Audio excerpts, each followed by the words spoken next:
michongo au mitikasi ambayo watu hawaifahamu. Sasa mimi na huu mchongo ambao unakwenda kwa jina la Hyper, na huu ni mchongo fulani ambao unahusisha jinsia zote mbili, wanawake na wanaume, lakini naona wanaume ndio wanapiga sana hii kazi ya Hyperman. Na huu mchongo bwana, kwa hapa Bongo mimi sijaona kama unafanyiwa poa au unafanyiwa ukali zaidi, ama watu wengi wanaofanya kwa sababu wanaamini pia kwa Bongo hapa watu wengi bado kama hawaamini hivi mchongo. So kuna watu wachache ambao wanafanya, akiwemo Brother T-Boy na wengine ambao wanafanya, lakini hao pia ni mapresenter ambao ni watangazaji ndio wanafanya hiyo michongo. Lakini mimi nipo na huyu mshikaji ambaye anaenda kwa jina la Ima Black kutoka pale nchini Nigeria.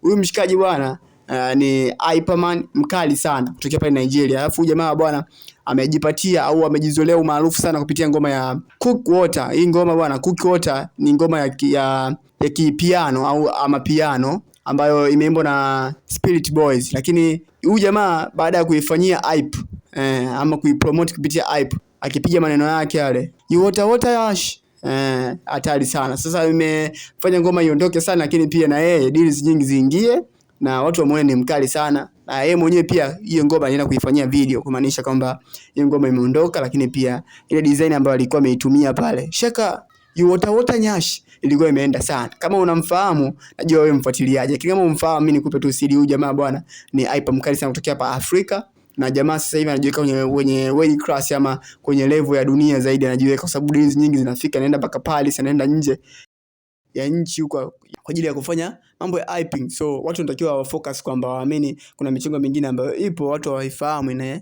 ingiza pesa nzuri tu, inafanya unakuwa clean, unakuwa na maisha mazuri. So jamaa ameamua kujikita huko zaidi, anafanya sana hyping, anafanya hype man, ndo kazi yake na maisha mengine yanaendelea. So kwa hapa Bongo mimi natamani sana watu wafanye hichi na iwe kwenye ukubwa zaidi, kwa sababu yaweza kuwa tunafanya lakini malipo yake ya mtu ambaye anafanya hicho ama hili jambo ni ndogo sana, ndio maana inafanya watu wengi sana wasiingie kwenye hiyo hype man, kwa sababu michongo ipo lakini yaweza kuwa unazalaulika sana. Lakini kwa wenzetu huko ambao wameendelea na thamini sana hype man, kwa sababu hype man ndio anafanya watu wawe na vibe kwenye event fulani. Mimi naitwa Ankali Mkali, endelea kukaa karibu na social media zangu. We got our water show this shit. Check out. Your water. Over, check out. Your water.